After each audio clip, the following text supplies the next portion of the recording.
Hello dear, आपका E1 coaching centre YouTube channel पर मैं भूतेश पाल सुहाग बहुत बहुत स्वागत करता हूँ।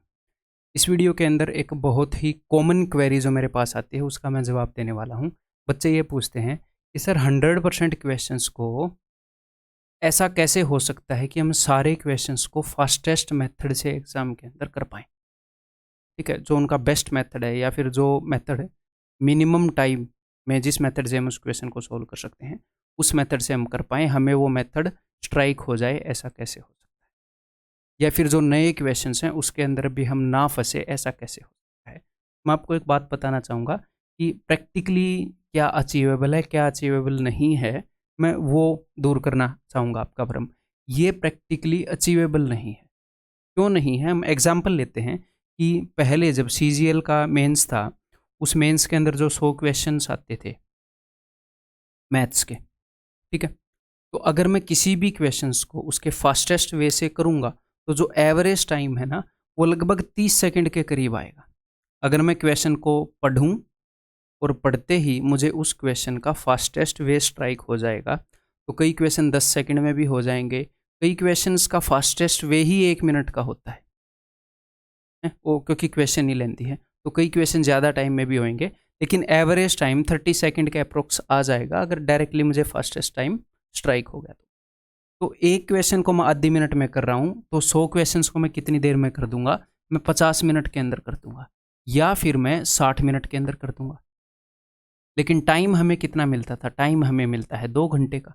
पहले जो मेंस का क्वेश्चन होता था, मेंस का जो पेपर होता था सीजीएल का, तो क्या आपको ऐसा कोई बंदा मिलेगा जो 60 मिनट में उस पेपर को कर रहा होगा? नहीं मिलेगा।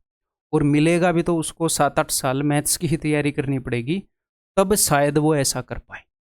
ऐसा कोई पंचवर्षीय योजना का प्लान लेकर तो आप नहीं चल रहे होंगे कि 8-9 साल मैथ्स को ही देकर 1 घंटे में मतलब कि ये अचीव करना है। तो प्रैक्टिकली क्या अचीवेबल है मैं आपको बताता हूँ। देखो भाई, ये एक ये भ्रम है, ये जाल है और ये बता दिया जाता है बच्चों को कि ऐसे करोगे तो ये होगा, ऐसे करोगे तो ये होगा। देखो, सबसे पहला स्टेप होता है कि हम एक बार सिलेबस कर लें।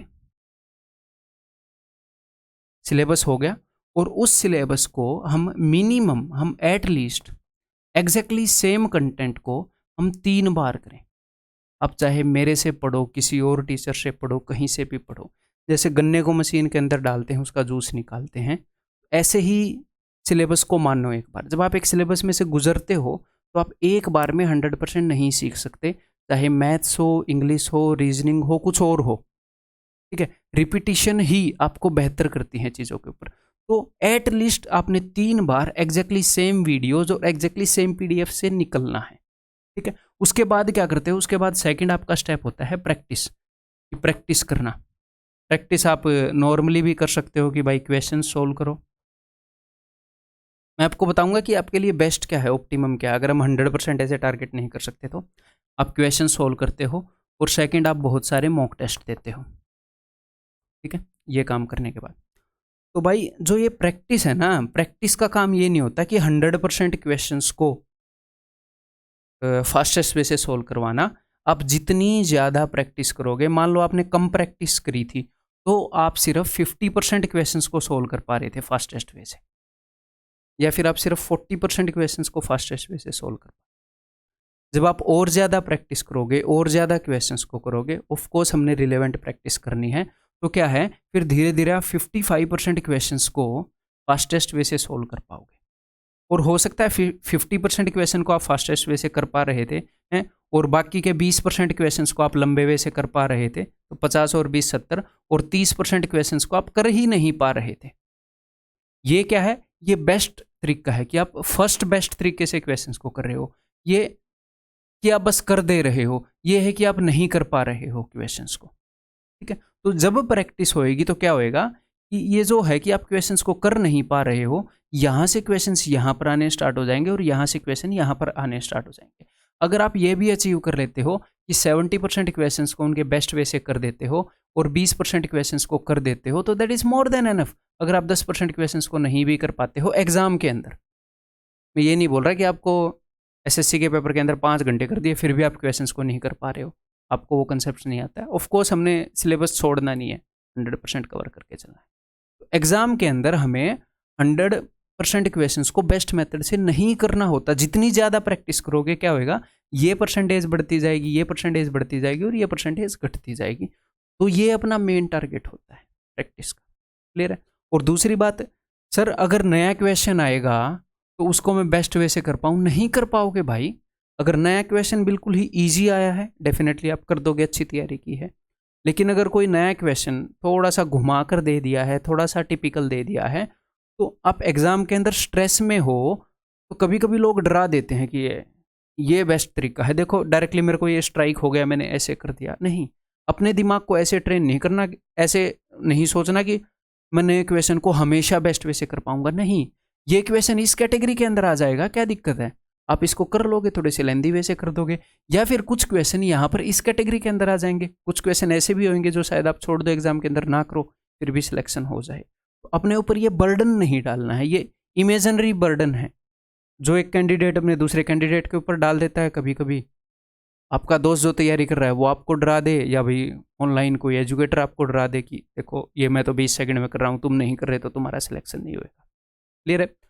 और एक और यहाँ पर मैं डाउट क्लियर करना चाहूँगा, कभी कभी ये होता है कि जब आप सिलेबस कर लेते हो कि 100% क्वेश्चन यहीं से आए, 100% क्वेश्चन यहीं से आए, कि मुझे नया क्वेश्चन देखने को ही ना मिले एग्जाम में, ऐसा भी कभी अचीव नहीं होगा।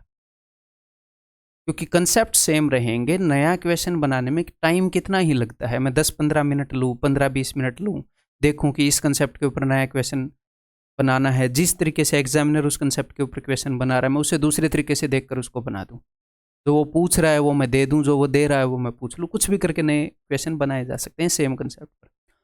तो ये नहीं होगा, अपने दिमाग को इस तरीके से ट्रेन मत करो कि मैं इतनी प्रैक्टिस कर लूँगा कि एक भी क्वेश्चन नया नहीं मिलेगा। नहीं, आप जब प्रैक्टिस करोगे एग्जैक्टली सेम रूल लागू होता है कि मैक्सिमम क्वेश्चन मेरे देखे हुए मिलेंगे, 100% क्वेश्चन देखे हुए मिलेंगे। या तो ये तभी होएगा जब बिल्कुल ही उसने दिमाग नहीं लगाया एग्जामिनर ने क्वेश्चन पेपर बनाने में, तो हो ही सकता है। तो हमने अपने माइंड सेट को कैसे ट्रेन करना है कि जितनी ज़्यादा मैं प्रैक्टिस करूंगा उतने ही मैक्सिमम क्वेश्चन मेरे देखे हुए मिलेंगे। और एक्सपेक्ट करो कि कुछ क्वेश्चन ऐसे भी होंगे कि जो नहीं देखे हैं, हो सकता है फर्स्ट टाइम उस टाइप का क्वेश्चन देख रहे हो, तो बिकॉज आपने बेसिक को अच्छे से किया है, कंसेप्ट को अच्छे से किया है, तो आप उस क्वेश्चन को बेस्ट वे से, ना सही थोड़े से लेंदी वे से, बट कर पाओगे।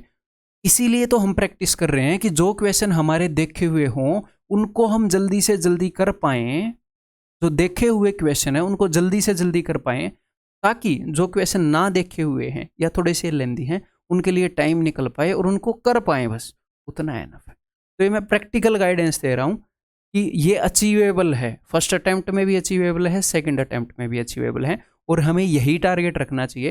नहीं तो दिमाग के ऊपर इतना प्रेशर हो जाएगा, नशे पड़ जाएंगे दिमाग की।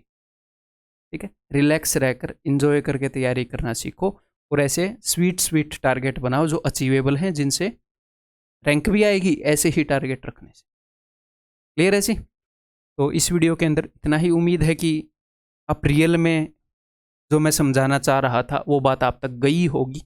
ठीक है, अगर आपको कोई डाउट है तो वीडियो के नीचे आप कमेंट कर सकते हैं, मैं वहाँ पर क्लैरिफाई कर दूंगा। किसी को कोई डाउट रह गया यहाँ पर चीज़ें समझने में, या फिर आप अपने फेलो एस्पिरेंट, आप भी एक बार कमेंट सेक्शन के अंदर जाकर देख लो, किसी को कोई चीज़ समझ में ना आई हो, आपको आ गई तो आप उसको जवाब दे सकते हैं।